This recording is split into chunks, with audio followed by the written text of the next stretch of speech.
Tu connais ce dicton sur le fait que mon copain m'a trompé quand j'avais un cancer, mais j'ai vaincu le cancer et j'ai trouvé mieux? Eh bien, accroche-toi ma cocotte, parce que c'est exactement ce qui m'est arrivé. Et crois-moi quand je dis que l'univers a un sacré sens de l'humour. Le truc avec le cancer, c'est que ça élimine toutes les conneries. Quand tu es assise dans un lit d'hôpital à 26 ans, chauve comme un genou et que tu te demandes si tu vas voir ton prochain anniversaire, tu t'attends un peu à ce que les gens qui prétendent t'aimer se bougent le cul. Tu t'attends à ce qu'ils te tiennent la main pendant la chimio, qu'ils te disent que tu es belle même quand tu vomis tes tripes et qu'ils gardent peut-être, juste peut-être, leur bite dans leur pantalon pendant que tu te bats littéralement pour ta vie. Mais les attentes, comme j'ai appris, ce ne sont que des rancœurs préméditées. J'aurais dû savoir que quelque chose clochait quand Jake a commencé à devenir bizarre avec son téléphone. On parle d'un mec qui laissait son téléphone face visible sur la table pendant le dîner, qui ne prenait jamais la peine de mettre un code parce qu'il prétendait n'avoir rien à cacher. Soudain, il serrait ce truc comme s'il contenait des secrets d'État, le retournant plus vite qu'une crêpe un dimanche matin dès que j'entrais dans la pièce. La première fois que je l'ai remarqué, j'étais à 3 mois de chimio. Mon taux de globules blancs était dans les chiottes, j'arrivais à peine à garder des crackers et mon niveau d'énergie était quelque part entre un animal écrasé et un ballon dégonflé. J'ai traîné les pieds jusqu'au salon de notre appartement, le même appartement où on avait parlé mariage, où on avait choisi les couleurs de peinture pour la chambre d'enfant qu'on aurait un jour, et il était là, penché sur son téléphone comme une sorte de gremlin numérique. Le bruit de mes chaussons sur le parquet l'a fait sursauter si fort qu'il a failli envoyer son téléphone en orbite. Il l'a claqué face contre la table basse avec le genre de force habituellement réservé pour tuer les araignées, et l'expression de culpabilité qui a traversé son visage était plus brillante que ma perfusion de chimio. Mon estomac s'est serré, et ce n'était pas à cause des médicaments contre la nausée. Mais j'étais fatiguée. Putain, j'étais tellement fatiguée. Combattre le cancer, c'est comme courir un marathon pendant que quelqu'un te frappe continuellement au visage, et je n'avais pas l'énergie de me battre à propos d'un téléphone retourné suspect. Alors j'ai rangé ça dans un coin de ma tête, juste à côté de toutes les autres petites choses qui me dérangeaient, comme le fait qu'il avait commencé à travailler tard plus souvent, comme le fait qu'il avait soudain développé une passion pour aller à la salle de sport à des heures bizarres. Comment il avait arrêté de prendre l'initiative au lit, pas que j'étais particulièrement d'humeur, mais quand même, le silence radio complet était notable. Comment il avait commencé à faire sa propre lessive, séparant ses vêtements des miens comme si j'avais une maladie contagieuse. Bon, techniquement j'avais bien une maladie contagieuse, mais tu vois ce que je veux dire. Le deuxième signal d'alarme est arrivé pendant la 4e semaine de traitement. J'avais une de mes bonnes journées, le genre où j'arrivais vraiment à garder la nourriture et où je n'avais pas l'impression d'avoir été renversée par un train de marchandises. J'ai décidé de faire une surprise à Jake avec son dîner préféré, des lasagnes maison avec ce fromage chic qu'il aimait du restaurant italien du centre-ville. J'ai passé tout l'après-midi dans la cuisine, bougeant lentement mais sûrement, superposant les pâtes et la sauce et le fromage avec le genre de patience méthodique que la chimio m'avait apprise. Mes mains tremblaient à cause des stéroïdes, mais j'étais déterminée à faire quelque chose de normal, quelque chose qui nous rappellerait à tous les deux qui j'étais avant que le cancer me transforme en cette version pâle et fragile de moi-même. Quand Jake a franchi la porte à 19h, j'étais debout dans la cuisine, portant ma perruque préférée, celle qui ressemblait le plus à mes anciens cheveux, et une robe qui m'allait parfaitement avant, mais qui maintenant pendait sur ma silhouette comme si je jouais à me déguiser dans les vêtements de quelqu'un d'autre. Son visage, quand il m'a vue, était faux. Au lieu du sourire que j'attendais, celui qui s'illuminait quand il rentrait à la maison et me trouvait en train de cuisiner, il y a eu cet éclair de quelque chose qui ressemblait étrangement à de l'agacement. Comme si j'interrompais quelque chose? Les lasagnes sentaient divinement bon.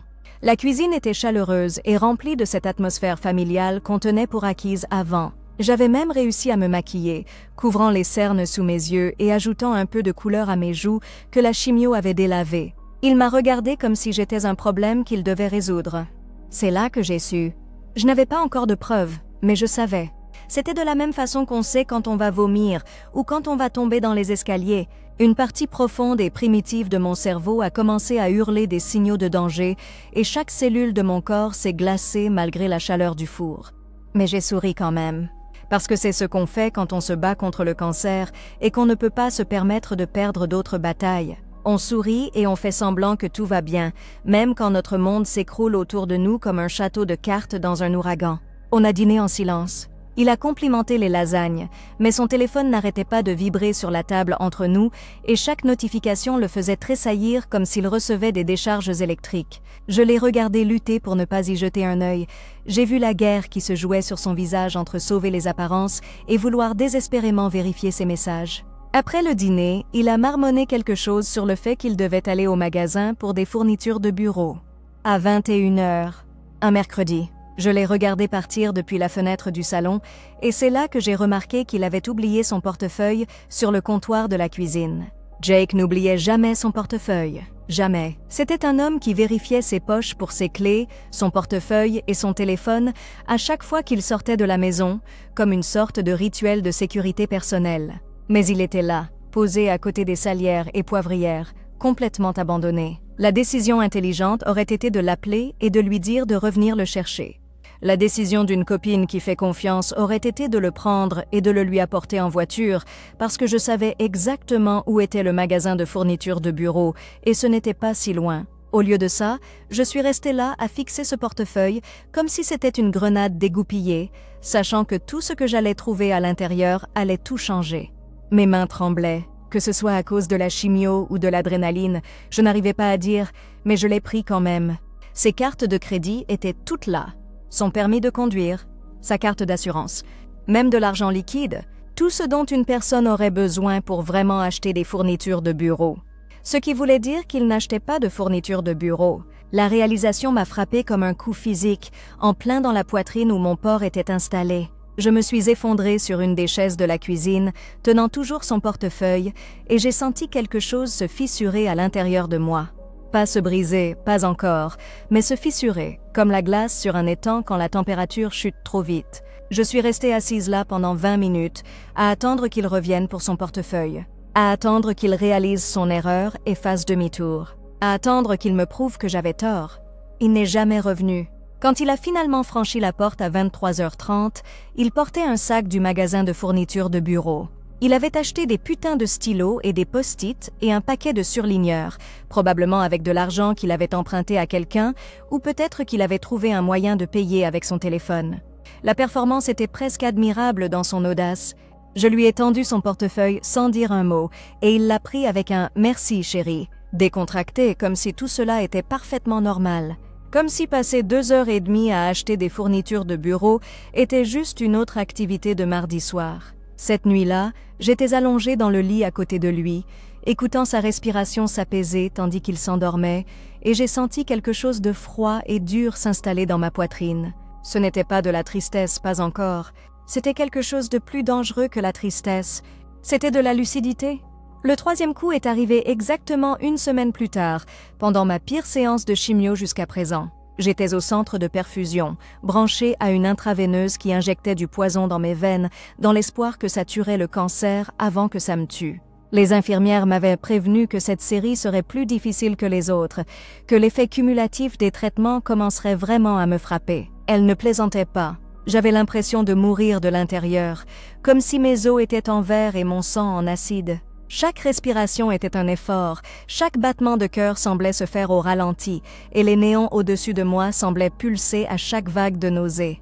Jake était censé me ramener à la maison. C'était la seule chose que je lui avais demandé, la seule responsabilité que je lui avais donnée pendant tout ce cauchemar. Je ne pouvais pas conduire après la chimio. Les médicaments me rendaient trop étourdie, trop faible, trop dans les vapes pour conduire en sécurité. 3 heures après le début du traitement, avec 1 heure restante, j'ai reçu un texto. « Salut chérie, quelque chose est arrivé au travail. Tu peux prendre un Uber? Je me rattraperai ce soir. » J'ai fixé ce message jusqu'à ce que les mots se brouillent, jusqu'à ce que l'écran de mon téléphone devienne un kaléidoscope de trahison et de promesses brisées. La femme dans la chaise à côté de moi dormait paisiblement. Son mari lui tenait la main et lisait un livre pendant qu'elle sommeillait.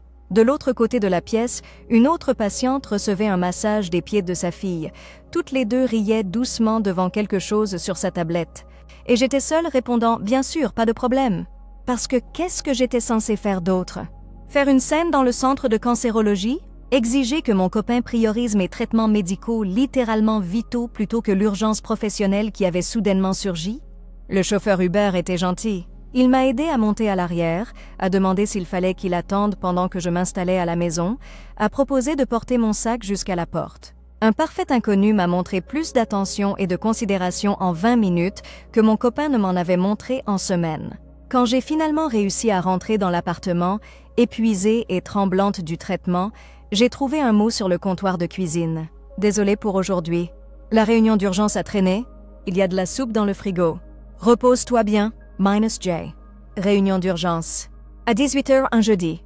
Vraiment. » J'ai réchauffé la soupe, du poulet aux nouilles en boîte du supermarché, même pas du bon truc, et je l'ai mangé debout dans la cuisine, toujours en manteau parce que j'étais trop fatiguée pour l'enlever. Chaque cuillerée avait un goût de métal et de défaite, et je me demandais quand j'étais devenue si facile à abandonner. Ce soir-là, Jake est rentré à minuit avec des fleurs bon marché du supermarché, le genre qu'on achète quand on essaye de s'excuser de quelque chose sans vraiment reconnaître ce qu'on a fait de mal. Il m'a trouvée sur le canapé, emmitouflée dans des couvertures et essayant de trouver quelque chose sur Netflix qui ne me donne pas envie de vomir. Il s'est assis à côté de moi et a passé son bras autour de mes épaules, et j'ai senti le parfum sur sa chemise. Pas le mien, je n'avais pas porté de parfum depuis des mois parce que la plupart des odeurs me donnaient la nausée. C'était quelque chose de floral et d'écœurant, quelque chose qui a fait chavirer mon estomac vide. « Comment s'est passé le traitement ?» a-t-il demandé, comme s'il s'en foutait. Comme s'il ne m'avait pas abandonné dans un établissement médical pour aller faire je ne sais quoi avec je ne sais qui. Bien, j'ai dit, parce que je n'avais pas l'énergie pour une dispute. Parce que je gardais mon énergie pour quelque chose de plus important, je gardais mon énergie pour le moment où j'aurais enfin des preuves. Et au fond, dans la partie de mon cerveau qui était encore vive malgré le brouillard de la chimio, je commençais déjà à planifier ce que je ferais quand je les obtiendrais. Le truc avec le cancer, c'est que ça t'apprend la patience. La vraie patience. Pas le genre où tu tapes du pied dans la queue chez Starbucks, mais le genre où tu apprends à attendre que ton corps guérisse, à attendre les résultats d'examen, à attendre le bon moment pour frapper. Et crois-moi, j'apprenais à être très patiente. Il m'a fallu 3 semaines pour trouver les preuves dont j'avais besoin. 3 semaines à jouer la copine parfaite et confiante pendant que mes entrailles pourrissaient à la fois à cause de la chimio et de la certitude grandissante que l'homme que j'avais prévu d'épouser baisait quelqu'un d'autre pendant que je me battais pour ma vie. 3 semaines à sourire quand il m'apportait ses fleurs pathétiques du supermarché, à le remercier quand il se souvenait de récupérer mes médicaments, à faire semblant de ne pas remarquer quand il filait directement sous la douche en rentrant de ses mystérieuses urgences de travail. Les preuves sont arrivées sous la forme d'un relevé de carte de crédit. Je ne fouillais pas. Bon, d'accord, je fouillais complètement, mais j'avais une raison légitime. Jake s'occupait de nos finances pendant que j'étais trop malade pour gérer les factures et les relevés bancaires et toute cette merde banale qui fait tourner la vie. J'étais censée me concentrer sur ma guérison et lui était censé s'occuper de tout le reste. Quelle putain de blague ça s'est avéré être? Je cherchais la facture d'électricité parce que j'avais reçu un second avis dans le courrier, ce qui me semblait bizarre puisque Jake m'avait assuré que tout était payé à temps. C'est là que j'ai trouvé son relevé de carte de crédit coincé entre une pile de factures médicales et de documents d'assurance, comme s'il avait essayé de le cacher mais n'avait pas été assez malin. Les charges racontaient une histoire qui m'a glacé le sang plus que n'importe quelle perfusion. Un dîner chez Romano's, notre endroit spécial, où il m'avait dit qu'il m'aimait pour la première fois, un mardi soir quand il prétendait faire des heures supplémentaires. Un achat chez Victoria's Secret pour 127,83 $ le même jour où j'étais à l'hôpital pour une transfusion sanguine. Des frais d'hôtel, plusieurs frais d'hôtel, le Marriott du centre-ville, le boutique hôtel de la 5e rue, même une putain de maison d'hôte à 1 heure de la ville. Tous les jours où j'étais trop malade pour sortir de la maison, où j'étais seule à la maison en train de vomir ou de dormir pour récupérer des effets du traitement. Mais celui qui m'a vraiment touchée, c'était l'achat à la bijouterie. 847,52 $ chez Henderson's Fine Jewelry, le même endroit où nous avions regardé des bagues de fiançailles 6 mois avant mon diagnostic. Le même endroit où j'avais montré un collier délicat en argent avec un petit pendentif en diamant et mentionné combien je l'aimais. Le même endroit où Jake avait souri et dit un jour, de cette voix qui me faisait croire en l'éternité. Sauf qu'il ne l'avait pas acheté pour moi. Dans les 3 mois depuis que cette charge était apparue sur son relevé, je n'avais reçu aucun bijou. Pas de cadeau surprise, pas de présent, juste comme ça, pas de « je suis fière de toi pour ton combat contre le cancer ». Ce qui signifiait qu'il l'avait acheté pour elle, qui qu'elle soit. J'étais assise dans notre chambre, la même chambre où j'avais pleuré quand j'avais perdu mes cheveux, où il m'avait prise dans ses bras et avait promis que rien ne changerait entre nous, et j'ai senti quelque chose en moi se déplacer. La fissure qui avait commencé dans ma poitrine il y a des semaines s'est finalement ouverte, mais au lieu de la tristesse qui s'écoulait, c'était quelque chose d'entièrement différent. Quelque chose qui ressemblait à de l'acier en fusion. La rage, une rage pure et cristalline. Pas le genre brûlant et explosif qui vous fait jeter des objets et crier et brûler les ponts. C'était différent. C'était froid et calculateur et patient. C'était le genre de rage qui bâtit des empires et détruit des royaumes. C'était le genre de rage qui attend. J'ai soigneusement remis le relevé de carte de crédit exactement où je l'avais trouvé, en m'assurant qu'il était positionné au même angle, avec les mêmes plis. Puis je suis allée aux toilettes et j'ai vomi, pas à cause de la chimio cette fois, mais à cause de la force pure de ma colère. Quand j'ai eu terminé, je me suis regardée dans le miroir. Vraiment regardée.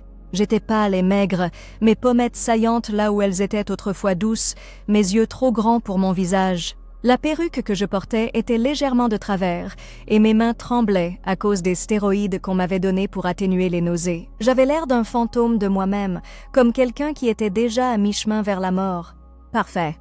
Voyez-vous, le truc avec le fait d'avoir l'air de mourir, c'est que les gens vous sous-estiment. Ils voient le crâne chauve et le visage émacié et la façon dont vous bougez comme si tout vous faisait mal, et ils supposent que vous êtes impuissante. Ils supposent que vous êtes trop faible pour vous défendre, trop malade pour causer des problèmes, trop reconnaissante pour les miettes d'attention qu'on vous accorde pour exiger d'être mieux traitée. Jake avait commis l'erreur classique de confondre faiblesse physique et faiblesse mentale. Il avait oublié que mon cerveau était toujours affûté, que le cancer avait beau dévorer mon corps, il n'avait pas touché à mon intelligence ou à ma capacité de réflexion stratégique. Si tant est que la clarté qui vient avec le fait de regarder sa propre mortalité en face m'avait rendue plus intelligente, plus concentrée, plus dangereuse.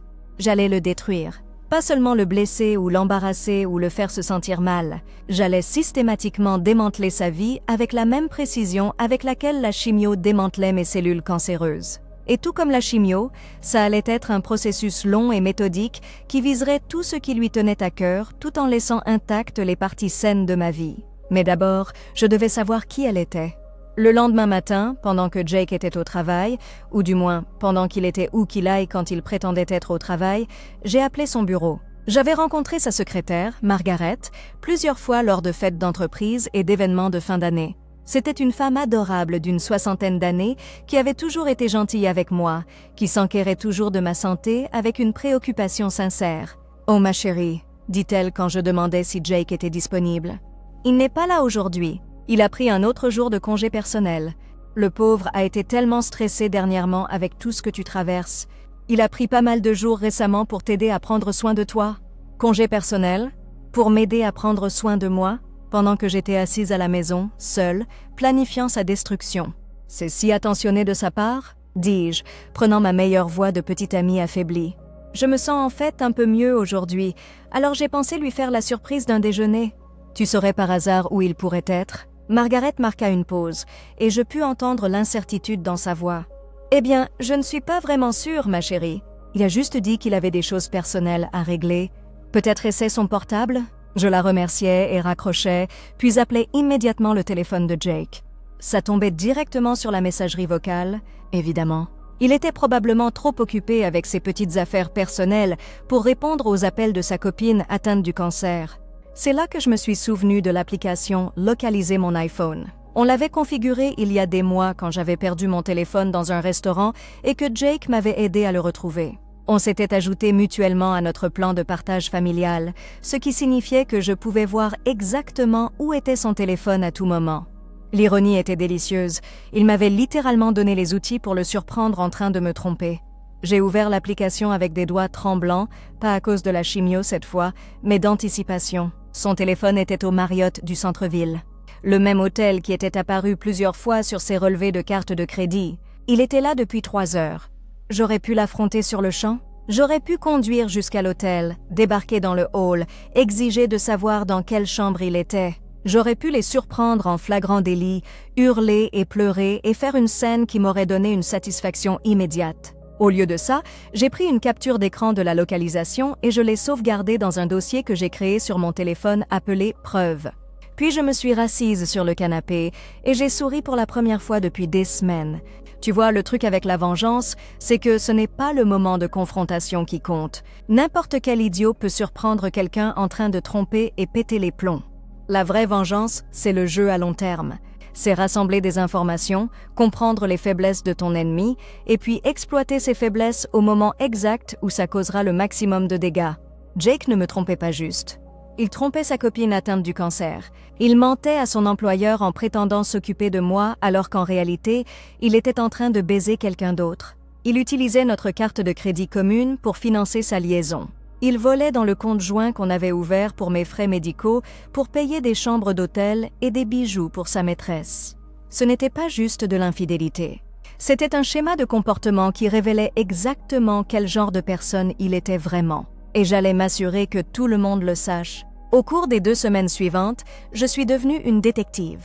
Je suivais sa localisation religieusement, notant les habitudes et les horaires. Les mardis et jeudis semblaient être ses jours réguliers, toujours au même hôtel, toujours pour 2 à 3 heures. J'ai commencé à prendre des captures d'écran de tout, sa localisation, les horodatage, même le chemin qu'il prenait pour s'y rendre.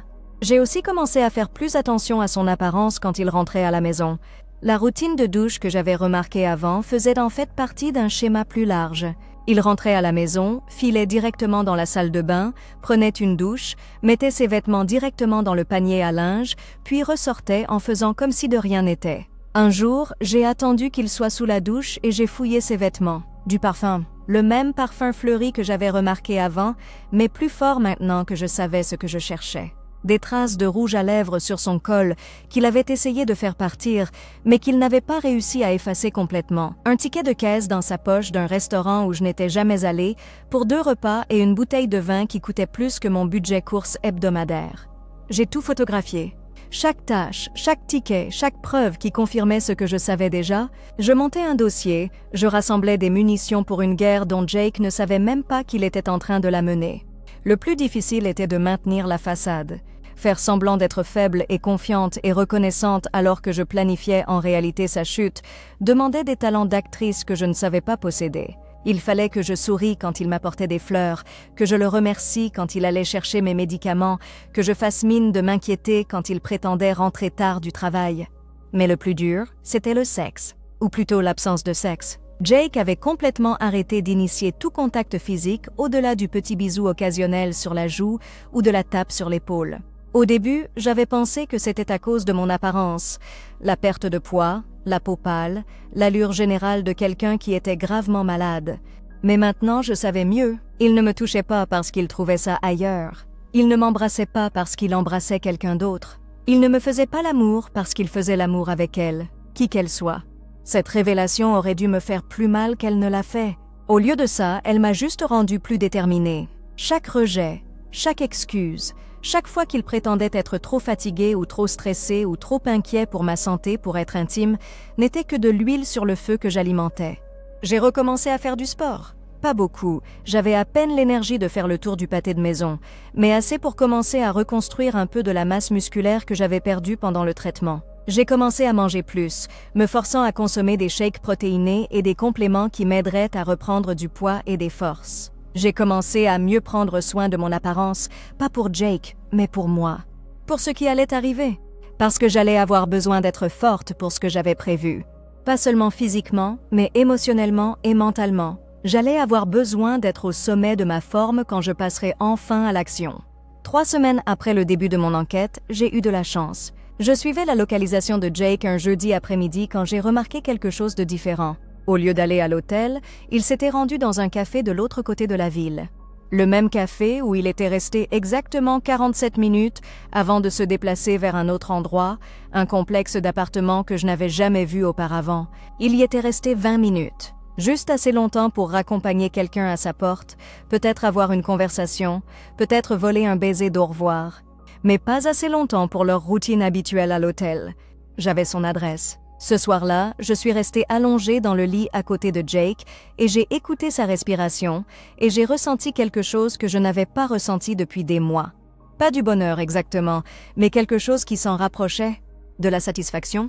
Cette satisfaction profonde, viscérale, de savoir que j'allais enfin enfin obtenir ce que je méritais, la justice. Et peut-être si je jouais bien mes cartes, un peu plus que ça. Le lendemain matin, j'ai commencé la phase 2 de mon plan. Pendant que Jake était au travail, du vrai travail cette fois, selon sa localisation, j'ai conduit jusqu'au complexe d'appartements. C'était un endroit sympa, haut de gamme, mais pas tape à l'œil, le genre d'endroit où pourrait vivre un jeune professionnel s'il avait un bon boulot, mais n'était pas encore prêt pour un crédit immobilier. Je me suis garée de l'autre côté de la rue et j'ai attendu. Je n'étais pas sûre de ce que j'attendais exactement, mais je savais que je le reconnaîtrais quand je le verrais. Appelez ça l'intuition, appelez ça le destin, appelez ça l'univers qui décide enfin de me jeter un putain d'os. À 14h47, elle est sortie de l'immeuble. Elle était belle.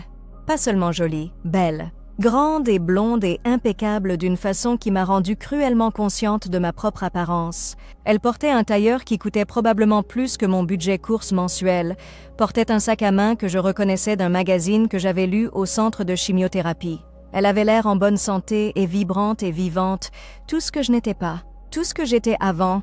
Je l'ai regardée monter dans une BMW argentée et partir, et j'ai senti quelque chose se tordre dans ma poitrine. Pas de la jalousie, bon d'accord, peut-être un peu de jalousie, mais quelque chose de plus profond que ça, de la reconnaissance. Je regardais la femme que Jake avait choisie pour me remplacer, et je regardais tout ce que j'avais perdu. Mais je regardais aussi la clé de tout ce que j'allais gagner. Cet après-midi-là, j'ai fait quelque chose que je n'avais pas fait depuis des mois. Je suis allée faire du shopping, pas pour l'épicerie ou les fournitures médicales ou toutes les nécessités qui étaient devenues ma vie. Je suis allée faire du shopping pour moi, pour des vêtements qui iraient à mon nouveau corps, plus mince, pour du maquillage qui me redonnerait un peu de couleur, pour une nouvelle perruque qui avait l'air plus naturelle que celle que je portais. J'ai dépensé l'argent de Jake, notre argent techniquement, mais à ce stade, je me disais que j'avais droit à quelques arriérés de salaire pour service rendu, et je me suis acheté une nouvelle garde-robe. Pas les vêtements confortables et faciles à porter dans lesquels j'avais vécu, mais de vrais vêtements. Des vêtements professionnels, des vêtements qui me feraient ressembler à quelqu'un qu'on devrait prendre au sérieux, parce que j'étais sur le point de devenir quelqu'un qu'on devrait prendre au sérieux. Le plan était magnifique dans sa simplicité. J'allais laisser Jake continuer à creuser sa propre tombe pendant que je rassemblais des preuves et montais mon dossier. J'allais le laisser penser qu'il sentirait que j'étais trop malade et trop naïve pour jamais comprendre ce qui se passait vraiment.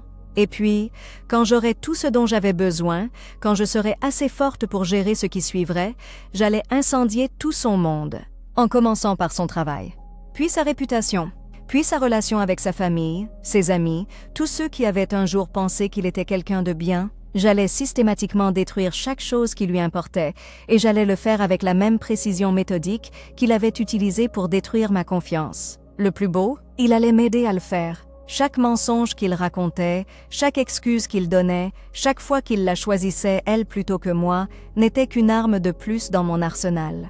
Il me donnait littéralement les munitions dont j'avais besoin pour le détruire. Mais je n'allais pas m'arrêter là. Oh non, j'avais de plus grands projets que juste exposer Jake comme le connard infidèle qu'il était. J'allais améliorer toute ma vie. J'allais sortir de cette situation plus forte, en meilleure santé et meilleure que je n'avais jamais été. J'allais battre le cancer, larguer ce poids mort et me trouver un homme qui me méritait vraiment.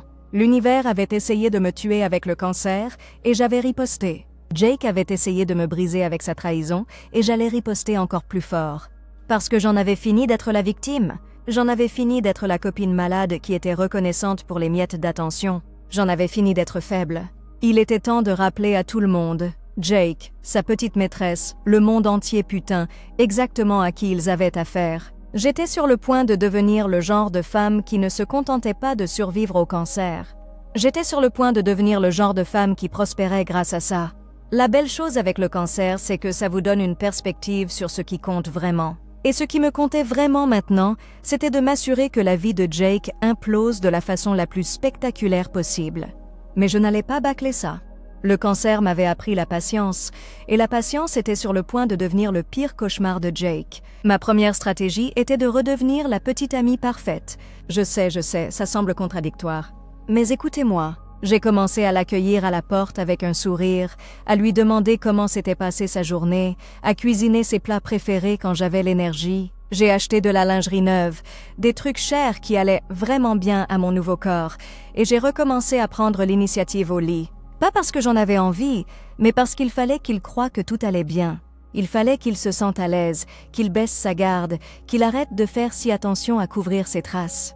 Le changement dans son comportement a été immédiat et révélateur. Il a commencé à rentrer plus tard, à faire moins attention à son téléphone, même à prendre ses appels devant moi. Il sortait sur le balcon ou allait dans la salle de bain, mais il devenait négligent, confiant. Il pensait avoir réussi à me manipuler pour me faire croire que j'étais juste une malade paranoïaque qui s'imaginait des choses. Ce qu'il ne savait pas, c'est que j'avais installé une app d'enregistrement vocal sur mon téléphone et que je documentais chaque conversation, chaque mensonge, chaque excuse. J'étais en train de constituer une putain de bibliothèque de preuves. « Salut chérie !» a-t-il dit un mardi soir, sans même lever les yeux de son téléphone. « Je vais rentrer tard demain. » Grosse présentation pour le comte Morrison. J'ai souri gentiment depuis la cuisine où je préparais ses pâtes préférées. C'est pas grave, mon cœur. Je suis fière de toi de travailler si dur, surtout dans une période si difficile. Il a eu la décence de paraître légèrement coupable. Ouais, bon, tu sais comment c'est. Faut subvenir à nos besoins, surtout avec toutes les factures médicales. Les factures médicales. Les mêmes factures médicales qu'il ignorait pendant qu'il dépensait notre argent en chambre d'hôtel et en bijoux pour sa maîtresse. J'avais envie de lui jeter l'eau bouillante des pads à la figure, mais j'ai juste hoché la tête avec compassion. « Tu es un homme si bien, Jake. Je ne sais pas ce que je ferais sans toi. » L'ironie était si épaisse qu'on aurait pu la couper au couteau. 2 jours plus tard, je l'ai suivi. Pas à l'hôtel cette fois, mais dans un restaurant du centre-ville. Je me suis garée de l'autre côté de la rue et j'ai regardé par la fenêtre tandis qu'il s'asseyait à une table intime pour 2, vérifiant sa montre toutes les 2 minutes. À 19h23, elle est arrivée. Les voir ensemble, c'était comme regarder un accident de voiture au ralenti. Je ne pouvais pas détourner les yeux, même si chaque seconde donnait l'impression que quelqu'un m'enfonçait des clous dans la poitrine. Il s'est levé quand elle est arrivée, l'a embrassée sur la joue, lui a tiré sa chaise. Il jouait au gentleman qu'il avait cessé d'être avec moi des mois auparavant. Ils se tenaient la main par-dessus la table, partageaient un dessert, riaient aux blagues de l'autre. Il la regardait comme il me regardait avant que le cancer ne fasse de moi un fardeau dans sa vie. Mais voilà le truc avec le fond du gouffre, ça vous donne des fondations solides sur lesquelles construire. Assise dans ma voiture, regardant mon copain de 3 ans jouer à la dinette avec une autre femme, j'ai senti quelque chose se mettre en place. Pas de la tristesse, même plus de la colère, juste une détermination froide et cristalline. J'ai pris des photos, beaucoup, sous tous les angles, avec horodatage, en m'assurant qu'on puisse clairement voir leurs 2 visages. Puis je suis rentrée chez moi et je les ai ajoutées à mon dossier de preuves, qui était maintenant si complet qu'il aurait probablement pu être soumis comme thèse de doctorat sur le sujet « Comment détruire la vie de son copain infidèle ». Ce soir-là, Jake est rentré avec des fleurs encore une fois. Le même bouquet bon marché du supermarché qu'il achetait pour apaiser sa culpabilité depuis des semaines. Je l'ai remercié, je les ai mises dans l'eau et j'ai demandé comment s'était passée sa présentation. « Super », a-t-il dit sans hésiter. « Vraiment super. Je pense qu'on va décrocher le contrat. » J'avais envie de lui demander quel goût avait le dossier Morrison, puisqu'il l'avait manifestement mangé au dîner au lieu de s'asseoir en face dans une salle de conférence. Mais j'ai juste souri et je lui ai dit que j'étais fière de lui. La phase suivante de mon plan m'obligeait à faire quelque chose que je remettais à plus tard depuis des semaines. Je devais devenir plus forte. Pas seulement émotionnellement, mais physiquement. J'en avais marre d'avoir l'air d'une victime. J'en avais marre de me sentir faible. J'en avais marre d'être la copine malade qui était reconnaissante pour des miettes d'attention. Alors j'ai commencé à me battre contre le cancer et la chimio avec la même intensité que j'allais utiliser pour me battre contre Jake. J'ai engagé une coach spécialisée dans le travail avec les patients atteints de cancer. Elle s'appelait Maria, et c'était une ancienne marine redoutable qui avait aidé des dizaines de personnes à retrouver leur force pendant le traitement. Elle ne me chouchoutait pas et ne me traitait pas comme si j'étais en porcelaine. Elle me poussait, me défiait, et lentement mais sûrement m'aidait à redevenir moi-même. Le truc avec la chimio, m'a-t-elle dit pendant une de nos séances, c'est qu'elle vous détruit pour mieux vous reconstruire. Mais vous choisissez ce que vous reconstruisez. J'ai choisi de me reconstruire en quelqu'un qui pourrait détruire la vie de Jake sans transpirer. J'ai aussi commencé à travailler avec un thérapeute, pas parce que je craquais, mais parce que j'avais besoin de m'assurer que j'abordais cette situation depuis une position de force plutôt que de pure rage. Dr Sarah Chen était une femme directe qui se spécialisait dans l'accompagnement des personnes traversant de grandes transitions de vie. Elle m'a aidé à comprendre que ce que je vivais ne concernait pas seulement la trahison de Jake. il s'agissait de reprendre mon pouvoir et de reconstruire ma vie. « Tu ne fais pas que survivre au cancer », m'a-t-elle dit lors d'une de nos séances. « Tu l'utilises comme catalyseur pour devenir la personne que tu étais destinée à être. » Et putain, elle avait raison. 6 semaines après le début de ma transformation, j'étais prête pour la phase 3. J'avais repris du poids, mes couleurs revenaient, et je me sentais plus forte que depuis des mois. Plus important encore, j'avais l'air plus forte. L'apparence émaciée et fantomatique avait disparu, remplacée par quelqu'un qui semblait capable d'affronter tout ce que la vie lui lançait. Il était temps de rencontrer l'autre femme. J'observais sa routine depuis des semaines. Elle travaillait dans une agence de marketing en centre-ville, prenait son café au même endroit tous les matins à 8h15 et déjeunait au petit bistrot près de son bureau tous les mardis et jeudis. C'était une créature d'habitude, ce qui la rendait prévisible. Et les gens prévisibles sont faciles à approcher. J'ai choisi un jeudi matin. Je portais une de mes nouvelles tenues, un blazer ajusté qui allait bien à ma silhouette amincie et un jean qui me donnait l'air soigné plutôt que malade. J'avais coiffé ma perruque avec soin et mis du maquillage qui me redonnait des couleurs. Je ne ressemblais plus à la même personne qui dépérissait dans un lit d'hôpital 3 mois plus tôt. J'étais assise à une table dans le coin du café quand elle est entrée. Elle ressemblait exactement à ce qu'elle était depuis l'autre côté de la rue, belle, soignée, rayonnant de cette confiance qui vient du fait de n'avoir jamais eu à se battre pour sa vie. Elle a commandé un grand cappuccino avec un shot supplémentaire et un muffin aux myrtilles, puis a regardé autour d'elle pour trouver où s'asseoir. « Excusez-moi », j'ai dit en me levant et en m'approchant d'elle. « Vous êtes Amanda ?»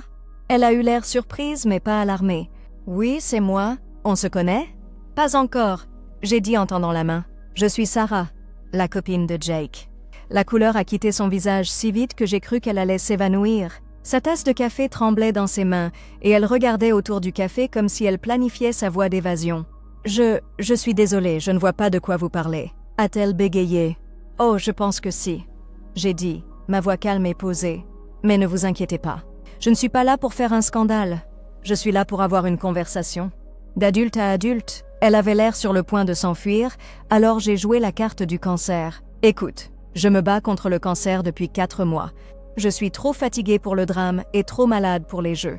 Je veux juste parler. » La combinaison de la mention du cancer et de mon ton terre-à-terre a semblé la déstabiliser. Elle a hésité un moment, puis m'a suivi lentement jusqu'à ma table. « Depuis quand tu sais ?» a-t-elle demandé, sa voix à peine audible. « Pour toi ?» Quelques semaines. Pour Jake, qui est un enfoiré menteur, bien plus longtemps. Elle a grimacé à mon langage, mais je n'allais pas édulcorer quoi que ce soit pour son confort. Je sais pour les chambres d'hôtel. J'ai continué. Je sais pour les bijoux qu'il t'a achetés. Je sais pour les restaurants et les mensonges qu'il nous raconte à toutes les deux. Ce que je ne sais pas, c'est si tu savais pour moi. Elle est restée silencieuse un long moment, fixant ses mains. Quand elle a finalement levé les yeux, il y avait des larmes dedans. « Je savais », a-t-elle murmuré. « Je savais pour toi et je savais pour le cancer.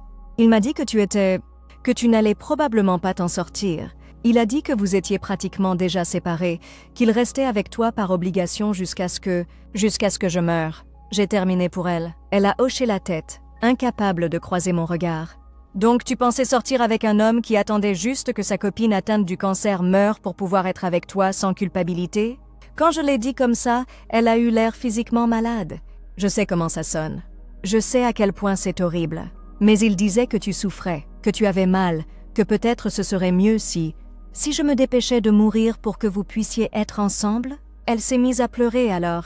Des vraies larmes moches qui ont fait couler son mascara et rougi son nez. Je suis tellement désolée, putain. Je sais qu'il n'y a aucune excuse pour ce que j'ai fait, mais je pensais que j'étais amoureuse de lui. Je pensais qu'il allait te quitter après que tu sois partie. Je ne ressentais rien. Ni colère, ni tristesse, ni satisfaction. Juste une clarté froide et vide qui me disait tout ce que j'avais besoin de savoir sur eux deux. « Eh bien », j'ai dit en me levant, « j'ai le regret de te dire que je ne vais nulle part. Je vais vaincre ce cancer et je vais détruire la vie de Jake et ensuite je vais passer à autre chose et trouver quelqu'un qui me mérite vraiment. La question c'est, qu'est-ce que tu vas faire ?» Elle m'a regardé avec des yeux rouges et gonflés. « Qu'est-ce que tu veux dire ?» Je veux dire, est-ce que tu vas continuer à être la maîtresse ou est-ce que tu vas m'aider à faire tomber l'homme qui nous ment à toutes les deux? Je pouvais voir les rouages tourner dans sa tête. Elle réalisait que Jake l'avait manipulée autant qu'il m'avait manipulée.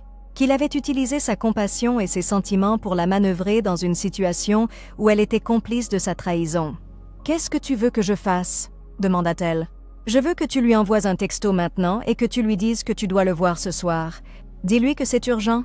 Dis-lui que tu as des nouvelles. » « Quel genre de nouvelles ?» J'ai souri pour la première fois depuis que je m'étais assise. « Tu vas lui dire que tu es enceinte ?» Ses yeux s'écarquillèrent. « Mais je ne suis pas… » « Je sais que tu ne l'es pas, mais lui ne le sait pas. Et je veux voir comment il réagit quand il pense que sa petite maîtresse parfaite va lui compliquer la vie. » Elle me fixa longuement, puis sortit lentement son téléphone. « Tu fais un peu peur, tu sais ça ?»« Tant mieux, » dis-je. « Je ne fais que commencer. » Elle envoya le texto et la réponse de Jake arriva presque immédiatement. « Putain, tu es sûr? On peut se voir à l'endroit habituel à 19h? »« Parfait, » dis-je. « Maintenant, voici ce qui va se passer. Tu vas le retrouver à l'hôtel. Tu vas lui parler de la grossesse et voir comment il réagit. Et tu vas enregistrer toute la conversation. »« Je ne peux pas. »« Tu peux et tu vas le faire. Parce que tu me dois ça. Et parce qu'il va te montrer exactement quel genre d'homme il est vraiment. » Ce soir-là, j'étais assise dans ma voiture sur le parking de l'hôtel, attendant le texto d'Amanda. Je savais que Jake était là-dedans, probablement en train de paniquer complètement à l'idée que sa maîtresse soit enceinte pendant que sa copine luttait contre le cancer. Je savais qu'il calculait comment ça allait affecter sa vie, sa réputation, sa façade soigneusement construite. Mon téléphone vibra à 20h47. C'était un texto d'Amanda. « Tu avais raison. À propos de tout, je t'envoie l'enregistrement maintenant. » J'ai écouté tout ça assise dans ma voiture. La voix de Jake était claire et paniquée, alors qu'il essayait de convaincre Amanda de régler le problème. Il parlait de comment il ne pouvait pas avoir un bébé maintenant, pas avec tout ce qui se passait avec moi. Il suggéra qu'elle se fasse avorter, proposa de payer, dit même qu'il l'emmènerait à la clinique. Mais la partie qui m'a vraiment touchée, c'est quand elle lui demanda ce qui se passerait après ma mort. Sa réponse était si désinvolte, si évidente, que ça m'a glacé le sang. Eh bien, évidemment, j'aurai besoin de temps pour faire mon deuil et me remettre sur pied. Mais ensuite, on pourra être ensemble normalement. Plus besoin de se cacher, plus d'hôtel. On pourra avoir une vraie relation. Il planifiait mes funérailles alors que j'étais encore vivante. Il faisait des projets pour notre avenir pendant que moi, je me battais pour le mien. C'est à ce moment-là que j'ai su qu'il était temps pour la phase finale. J'ai pris la voiture pour rentrer et j'ai trouvé Jake assis sur le canapé, fixant son téléphone avec une expression d'hébétude.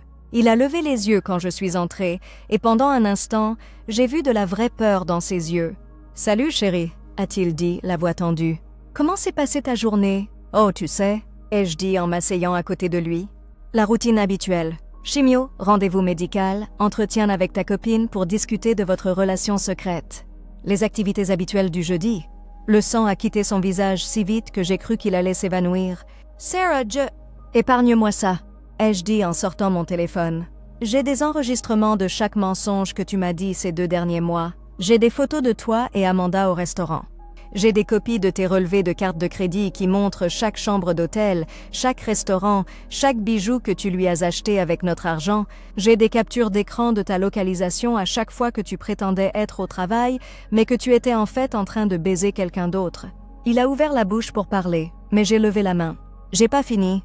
J'ai aussi un enregistrement de ta conversation avec Amanda ce soir, où vous avez discuté de votre impatience que je meure pour que vous puissiez être ensemble. Où tu as essayé de la convaincre d'avorter parce qu'avoir un bébé interférerait avec votre chronologie de ma mort. Il avait l'air d'être sur le point de vomir. « Sarah, s'il te plaît, tu dois comprendre. »« Oh, je comprends parfaitement, » ai-je dit en me levant. « Je comprends que tu aies une excuse pathétique d'être humain qui comptait littéralement les jours jusqu'à ce que ta copine atteinte de cancer meure pour que tu puisses commencer ta nouvelle vie sans culpabilité. Je comprends que tu as utilisé notre compte joint pour financer ton aventure. Je comprends que tu as menti à ton patron sur tes congés personnels pour t'occuper de moi alors qu'en fait, tu étais parti baiser quelqu'un d'autre. J'ai marché vers notre chambre et j'ai pris la valise que j'avais déjà préparée avec ses vêtements. « Voilà ce qui va se passer !» ai-je dit en laissant tomber la valise à ses pieds. « Tu vas foutre le camp de mon appartement. Tu vas rester loin de ma vie. Et si jamais tu me recontactes, je vais envoyer chaque preuve que j'ai à ton patron, ta famille, tes amis et n'importe qui d'autre qui pourrait être intéressé de savoir quel genre de personne tu es vraiment. Sarah, s'il te plaît. »« Oh, et Jake ?» ai-je dit en sortant mon téléphone une fois de plus. « Je ne meurs pas. Mon dernier scan est revenu propre. Je vais vaincre ce cancer et je vais vivre une longue vie heureuse sans toi dedans. Amanda n'est pas enceinte non plus, au fait. » On a inventé ça pour voir comment tu réagirais, et tu as échoué de façon spectaculaire. Il m'a regardé comme si je venais de lui dire que le ciel était vert. Tu n'es pas... Mais les médecins ont dit que j'avais de bonnes chances de m'en sortir si je l'attrapais tôt, ce que j'ai fait. Ils ont dit que j'aurais besoin de chimiothérapie, ce que j'ai eu. Ils ont dit que j'aurais besoin d'être forte et de m'entourer de gens qui m'aimaient et me soutenaient, ce qui ne t'incluait manifestement pas. J'ai ouvert la porte et lui ai fait signe de partir. Source, Jake. Sors de mon appartement, sors de ma vie et disparaît de ma putain de vue. Il est resté là un moment de plus, valise à la main, l'air de ne pas vraiment comprendre ce qui se passait. Puis il s'est dirigé vers la porte, s'est retourné comme s'il allait dire quelque chose, s'est ravisé et est parti. J'ai verrouillé la porte derrière lui, je suis allée à la cuisine et me suis versé un verre de vin. Puis je me suis assise sur le canapé et me suis autorisée à ressentir quelque chose que je n'avais pas ressenti depuis des mois. La paix. Pas le bonheur, pas encore, mais la paix. Ce genre de paix profonde, viscérale, qui vient du fait de savoir qu'on a fait ce qu'il fallait, qu'on s'est battu pour soi, qu'on a refusé d'être la victime de qui que ce soit. Mon téléphone a vibré avec un texto d'Amanda. Merci. De m'avoir montré qui il était vraiment. Je suis désolée pour tout. J'ai supprimé le message sans répondre. Je n'avais pas besoin de ses excuses et je n'avais pas besoin de sa gratitude. J'avais besoin qu'elle disparaisse de ma vie autant que j'avais besoin que Jake disparaisse. Mais alors que j'étais assise là dans le silence de mon appartement, sirotant du vin et sentant le poids des derniers mois enfin s'évaporer de mes épaules, j'ai réalisé quelque chose d'important. Je ne me débarrassais pas seulement de Jake. Je me débarrassais de la version de moi-même qui avait été prête à accepter si peu. La version qui avait été reconnaissante pour des miettes d'attention, qui avait trouvé des excuses au comportement merdique de quelqu'un d'autre, qui avait eu tellement peur d'être seule qu'elle préférait être avec quelqu'un qui attendait littéralement qu'elle meure. Cette version de moi avait disparu, morte et enterrée, exactement comme Jake avait espéré que je le serais. À sa place se trouvait quelqu'un de plus fort, quelqu'un de plus intelligent, quelqu'un qui connaissait sa valeur et ne se contenterait de rien de moins que ce qu'elle méritait. Quelqu'un qui avait vaincu le cancer et était sur le point de vaincre tout ce que la vie lui lancerait. Quelqu'un qui était prêt à améliorer tout dans sa vie, en commençant par trouver un homme qui la méritait vraiment. Le meilleur dans tout ça? Je ne faisais que commencer. 6 mois plus tard, j'étais assise dans un café différent, pas celui où j'avais confronté Amanda, parce que je ne suis pas masochiste, quand j'ai vu l'annonce de fiançailles sur Facebook. Jake et Amanda, rayonnant devant l'appareil photo, sa main gauche bien en évidence avec une bague qui ressemblait étrangement à celle qu'on avait regardée ensemble tous ces mois plus tôt. La légende disait « Elle a dit oui, j'ai hâte de commencer notre vie ensemble. Blessed Soulmates True Love ». J'ai fixé l'écran pendant exactement 3 secondes avant de commencer à rire. Pas le rire amer et en colère auquel on s'attendrait, mais un amusement sincère et authentique. Parce que tout ça était juste si parfaitement, prévisiblement pathétique. Jake avait réussi à trouver la seule femme sur Terre assez stupide pour épouser un homme qui avait trompé sa copine atteinte d'un cancer. Et Amanda avait réussi à se convaincre qu'une relation construite sur des mensonges et des trahisons allait d'une manière ou d'une autre mener à une fin de conte de fées. Bonne chance à tous les deux, putain. J'ai fermé Facebook et j'ai regardé autour du café, observant la scène. C'était un de ces endroits branchés avec des murs en briques apparentes et des baristas qui avaient l'air de sortir d'un magazine hipster de Portland. Le genre d'endroit qui aurait intimidé l'ancienne moi, mais où la nouvelle moi se sentait parfaitement à l'aise. Parce que la nouvelle moi avait appris quelque chose d'important. La confiance en soi ne consiste pas à être parfait. C'est savoir qu'on peut gérer tout ce que la vie nous lance. Et j'avais prouvé à moi-même que je pouvais gérer n'importe quoi. Mon téléphone a vibré avec un texto du docteur Martinez. Les résultats du dernier scanner sont arrivés. Toujours clean. Rendez-vous dans 6 mois pour votre prochain contrôle. J'ai souri et j'ai répondu « Merci. À bientôt. 2 ans sans cancer. 2 ans de scanner propre, de mon corps qui se renforçait, de mes cheveux qui repoussaient plus épais et plus sains qu'ils ne l'avaient été avant. 2 ans à construire une vie qui valait vraiment la peine d'être vécue. L'ironie ne m'échappait pas que d'avoir eu un cancer avait été la meilleure chose qui me soit jamais arrivée. Pas parce que j'avais aimé être malade, cette partie avait été aussi nulle que vous l'imaginez, mais parce que ça m'avait forcé à affronter la réalité de ma vie, à arrêter de trouver des excuses à des gens qui ne les méritaient pas, à arrêter d'accepter moins que ce que je valais. Le cancer avait brûlé toutes les conneries et m'avait laissé avec quelque chose de pur et d'incassable, la certitude que j'étais assez forte pour survivre à tout. « Sarah ?» J'ai levé les yeux pour trouver un homme debout à côté de ma table, tenant une tasse de café et l'air légèrement nerveux. « Désolée de vous déranger, mais vous êtes bien patiente du Dr. Chen, non? Je suis Marcus. On s'est rencontrés à son cabinet il y a quelques semaines. » Je me souvenais de lui. Grand, cheveux noirs, yeux bienveillants, énergie nerveuse qui suggérait qu'il était probablement du genre à trop réfléchir. Il était dans la salle d'attente quand j'étais arrivée pour mon rendez-vous et on avait entamé une conversation sur les magazines horribles qu'ils gardèrent dans le hall. Il m'avait fait rire, ce qui n'était pas une chose facile à faire dans le cabinet d'un thérapeute. « Marcus, c'est ça ?» dis-je, faisant un geste vers la chaise vide en face de moi. « Comment ça se passe, la thérapie ?» Il s'assit, l'air toujours nerveux. « Bien, en fait. Vraiment bien. Le Dr. Chen m'aide à traverser certaines choses liées à mon divorce. Et vous ? Pareil. Enfin, des choses différentes, mais le même concept général de traverser un traumatisme et d'en ressortir plus fort. Nous avons parlé pendant presque 1 heure. De thérapie, de café, du livre qu'il lisait et de la série Netflix que je regardais en binge. Il était drôle et intelligent et sincèrement intéressé par ce que j'avais à dire.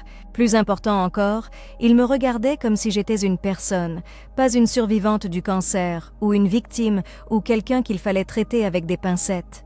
Quand il m'a demandé si je voulais aller dîner un de ces jours, j'ai dit oui sans hésitation. Pas parce que je cherchais un amour de passage ou que j'essayais de me prouver quelque chose, mais parce que j'avais vraiment envie de passer plus de temps avec lui. Parce que j'avais appris la différence entre se contenter de quelqu'un et choisir quelqu'un. Ce soir-là, je me suis tenue devant le miroir de ma salle de bain et je me suis regardée. Vraiment regardée. Mes cheveux avaient repoussé en douces ondulations que j'aimais en fait mieux que mes anciens cheveux lisses. Ma peau était claire et saine. J'avais repris le poids que j'avais perdu pendant le traitement, mais j'étais plus forte maintenant, plus tonique grâce à tous les entraînements avec Maria. Je ressemblais à quelqu'un qui avait traversé l'enfer et en était ressorti de l'autre côté, avec une compréhension plus profonde de ce qui comptait vraiment. Je ressemblais à quelqu'un qui avait amélioré toute sa vie. Le lendemain matin, j'ai reçu un texto d'un numéro inconnu. « Salut, c'est Amanda. J'ai vu ton post Facebook sur ton anniversaire de 2 ans sans cancer. Je voulais juste te dire félicitations. Je voulais aussi m'excuser encore pour tout ce qui s'est passé. Je sais que tu ne veux probablement pas entendre parler de moi, mais il fallait que je te dise que ce que tu as fait, me remettre à ma place, me faire voir qui était vraiment Jake, ça a changé ma vie. J'ai rompu avec lui il y a 3 mois. Je suis en thérapie maintenant, je travaille sur moi-même. J'espère que tu vas bien. » J'ai fixé le message pendant longtemps, essayant de décider comment répondre. Une partie de moi voulait l'ignorer, laisser les choses comme elles étaient. Mais une autre partie de moi, celle qui avait traversé l'enfer et avait survécu pour le raconter, ressentait quelque chose qui pourrait être de la compassion. J'ai tapé « Merci pour les excuses. Je suis contente que tu travailles sur toi-même. Pour ce que ça vaut, j'espère que tu trouveras quelqu'un qui te mérite vraiment. Nous méritons toutes les deux mieux que ce que Jake avait à offrir. » Elle a répondu immédiatement « C'est vraiment le cas.